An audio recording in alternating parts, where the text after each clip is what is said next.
Welcome back to 3 star electronics. இன்றைக்கி நம்ம பார்க்க போகிறது சாம்சங் 55 இன்ச்சஸ்ஸு UA55NU7090.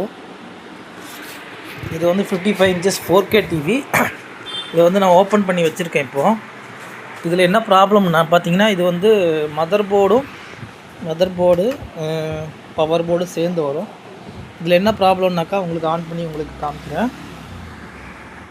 இப்போ பாருங்கள், நான் வந்து டிவி ஆன் பண்ண போகிறேன். இந்த ஸ்டாண்ட் பை லைட்டை பார்த்துக்குங்க.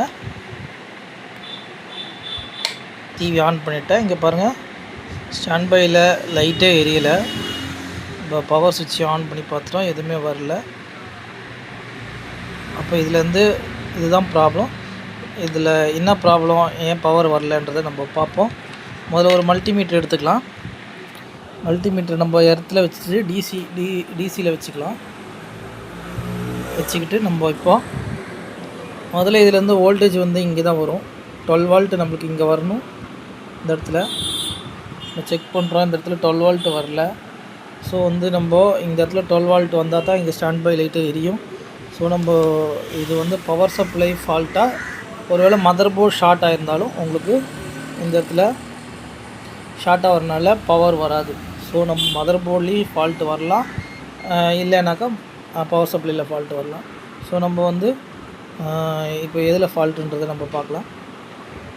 இப்போது நம்ம மதர் போர்டை மட்டும் தனியாக செக் பண்ணி பார்க்கலாம். அதாவது இந்த பவர் சப்ளையை ஆஃப் பண்ணிவிட்டு நம்ம இந்த இடத்துல 12 வால்ட் வச்சு இந்த ஸ்டாண்ட் பை லைட் எரிதான்றதை நம்ம செக் பண்ணலாம். அப்படி செக் பண்ணால் நம்மளுக்கு மதர் போர்டு வந்து ஃபால்ட் இல்லைன்னு தெரிஞ்சிடும், இல்லை ஷார்ட் எதுவும் இல்லைன்னு தெரிஞ்சிடும்.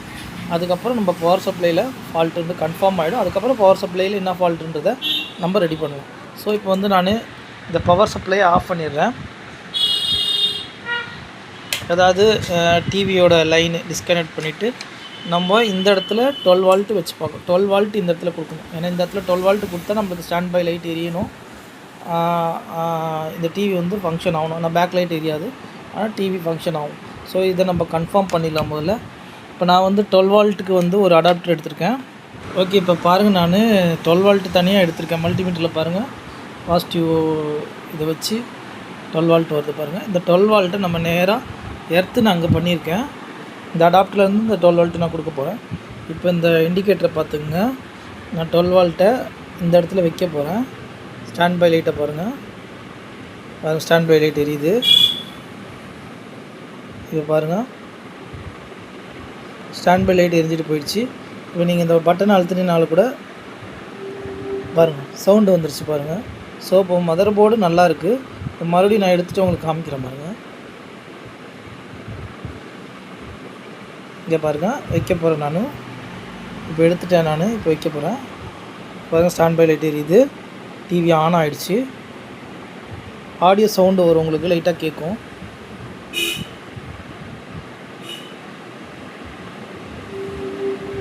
டிவி வந்து ஆன் ஆகிடுச்சு.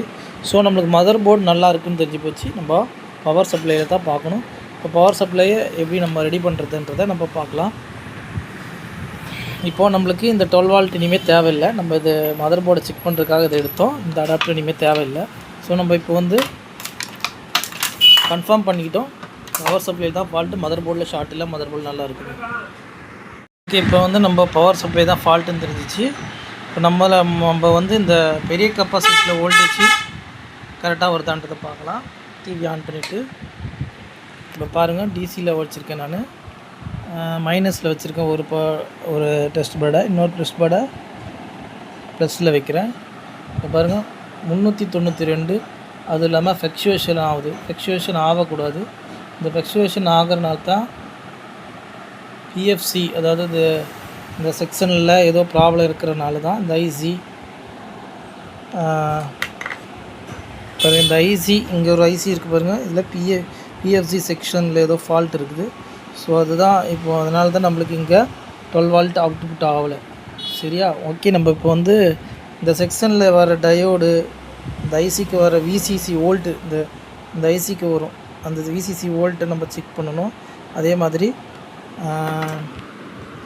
பக்கத்தில் டயோடு, கெப்பாசிட்டரு இதெல்லாம் இருக்குது பாருங்கள், இதெல்லாம் ஷார்ட் ஆகுதான்னு பார்க்கணும். இந்த மஸ்ஃபிட்டு, இங்கே ஒரு மஸ்ஃபிட் இருக்குது, இங்கே ஒரு மஸ்ஃபிட் இருக்குது. இதிலெல்லாம் வந்து இந்த ஒரு ஷார்ட் சர்க்யூட் ஆகாமல் இருக்கிறதுக்கு ஒரு சொல்யூஷன் ஊற்றிருப்பாங்க. அதை நம்ம க்ளீன் பண்ணிவிட்டு இந்த இடத்துல நம்ம செக் பண்ணலாம். முதல்ல வந்து நம்ம அந்த ரெசிஸ்டன்ஸ் இந்த டயோடு இதெல்லாம் நம்ம ஷார்ட் சர்க்யூட் ஆகுதான்றதை செக் பண்ணிக்கணும். முதல்ல செக் பண்ணிவிட்டு நான் இதில் என்ன ஃபால்ட்டுன்றதை கண்டுபிடிச்சிட்டு ரெக்டிஃபைட் பண்ணிவிட்டு உங்களுக்கு இந்த ஃபால்ட்டை நான் சொல்கிறேன். முதல்ல நான் இதெல்லாம் க்ளீன் பண்ணிவிட்டு இதில் என்ன ஃபால்ட்டுன்றதை செக் பண்ணிவிட்டு உங்களுக்கு இது சரி பண்ணி காட்டுறேன்.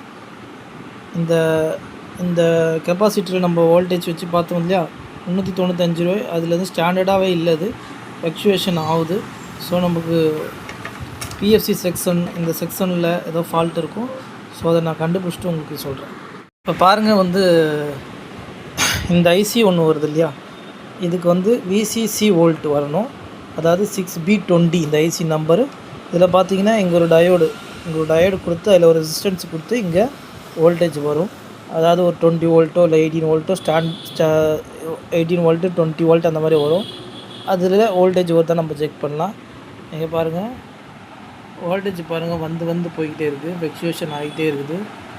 ஸோ நம்மளுக்கு இந்த செக்ஷனில் தான் ஏதோ ஃபால்ட் இருக்குது.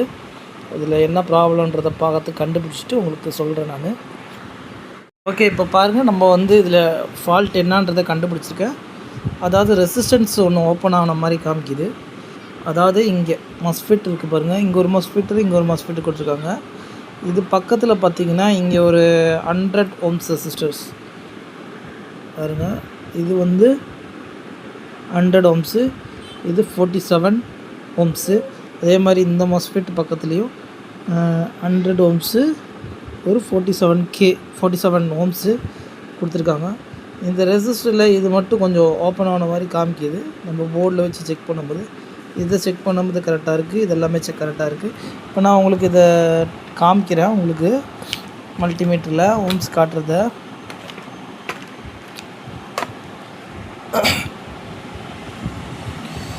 இந்த 100 ohmஸில் உங்களுக்கு மீட்ரு தெரியுதா?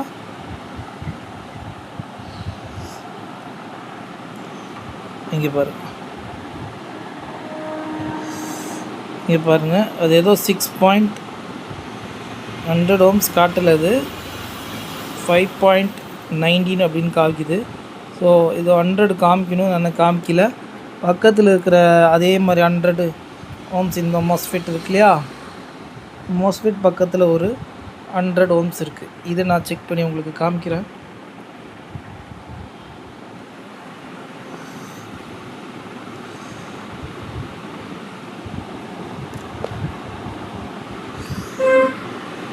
இது பார்த்துக்குங்க.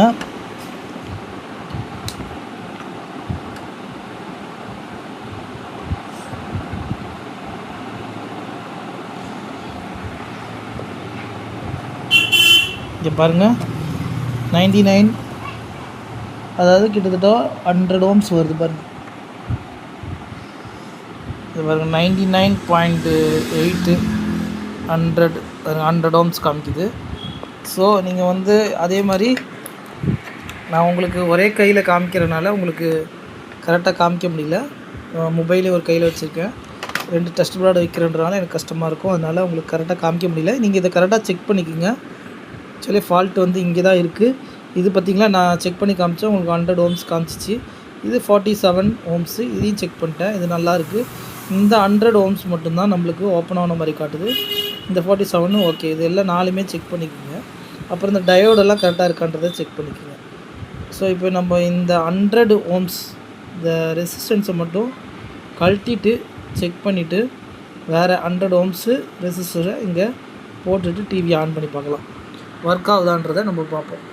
பாருங்கள், நான் வேறு ஒரு போர்டு எடுத்திருக்கேன். இந்த போர்டில் பார்த்தீங்கன்னா அதே இடத்துல மஸ்ஃபெட் பக்கத்தில் பார்த்தீங்கன்னா இங்கே ஒரு 101 போட்டிருக்கு. இந்த ரெசிஸ்டர் எடுத்து நான் இந்த ரெசிஸ்டரை கழட்டிட்டு அந்த இடத்துல நான் சால்டர் பண்ண போகிறேன். இங்கே பாருங்கள், இந்த ரெசிஸ்டர் வந்து 100 ohms தான். இது அதாவது 101 போட்டிருக்கு இந்த ரெசிஸ்டர். உங்களுக்கு ஜூம் பண்ணி காட்டுறேன்.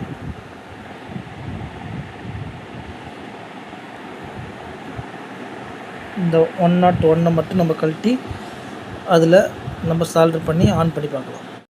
ஓகே, இப்போ பாருங்கள், நான் அதில் வந்து 100 ohms ரெசிஸ்டன்ஸ் ஒன்று ஓப்பன் ஆகிருக்குன்னு சொன்னேன் இல்லையா, அந்த போர்டிலேருந்து இதை நான் கழட்டி மாட்டிருக்கேன். 101, அதாவது 101னா சின்னதாக இருக்குது கொஞ்சம். அது நான் வச்சு அட்ஜஸ்ட் பண்ணி சால்ட்ரு பண்ணிவிட்டேன். 101 போட்டு பாருங்கள். 101னா 100 ohms அர்த்தம். இப்போது இதை நான் இங்கே சால்ட்ரு பண்ணிவிட்டேன். இப்போ உங்களுக்கு டிவி ஆன் பண்ணி நம்ம கரெக்டாக இருக்கான்றதை பார்ப்போம். டிவி ஆன் பண்ண போகிறேன். இங்கே பாருங்கள், ஸ்டாண்ட் பை லைட் ஆன் ஆகிடுச்சு. டிவியில் பேக் லைட் கூட ஆன் ஆகிடுச்சு பாருங்கள். டிவி ஓகே, டிவி இப்போ வந்து ஆன் ஆகிடுச்சு. நம்ம இந்த இடத்துல 12 volt வருதான்றதை காமிக்கிறோம் உங்களுக்கு. இங்கே பாருங்கள், கரெக்டாக 12 volt வருது. டிவி ஆன் ஆகிடுச்சு பாருங்கள், செட் ஆன் ஆகிடுச்சு. ஓகேங்களா? இந்த மாதிரி போர்டில் சாம்சங் டிவியில் 4K டிவி இது. Power supply and motherboard சேர்ந்து வருது. எல்லா டிவிலையும் இந்த மாதிரி பிரச்சனை வரும். மேக்ஸிமம் இந்த ரெசிஸ்டன்ட் தான் போகும் பவர் சப்ளையில். அதை மட்டும் நீங்கள் பார்த்து கரெக்ட் பண்ணிட்டீங்கன்னா இந்த டிவி ஓகே ஆகிடும். நீங்கள் இதுக்காக அந்த பெரிய மதர் போர்டையே நீங்கள் மாற்றுற மாதிரி, இந்த ஒரு போர்டையே மாற்றுற மாதிரி பண்ணாதீங்க. இதை நம்ம ஈஸியாகவே பண்ணிடலாம். இந்த ஒரு ரெசிஸ்டன்ஸ் தான் ஓப்பன் ஆகிருக்கும். அப்படி இல்லைன்னா அந்த டயோடு இந்த மாதிரி ஷார்ட் ஆக ஆரம்பிச்சிடும். இந்த ஐசி போக வாய்ப்பு இருக்குது. ஸோ இந்த பவர் சப்ளையில் இதுதான் பிரச்சனை வரும். நம்ம இந்த இடத்துல மட்டும் நம்ம செக் பண்ணி கட் பண்ணிட்டிங்கன்னா சரியாயிடும். ஓகே, இந்த வீடியோ பிடிச்சிருந்தால் லைக் பண்ணுங்கள், ஷேர் பண்ணுங்கள், கமெண்ட் பண்ணுங்கள். சப்ஸ்கிரைபர் பண்ணாதவங்க சப்ஸ்கிரைப் பண்ணுங்கள். கூடிய சீக்கிரத்தில் நெக்ஸ்ட் வீடியோவில் உங்களை சந்திக்கிறேன். தேங்க்யூ ஃபார் வாட்சிங்.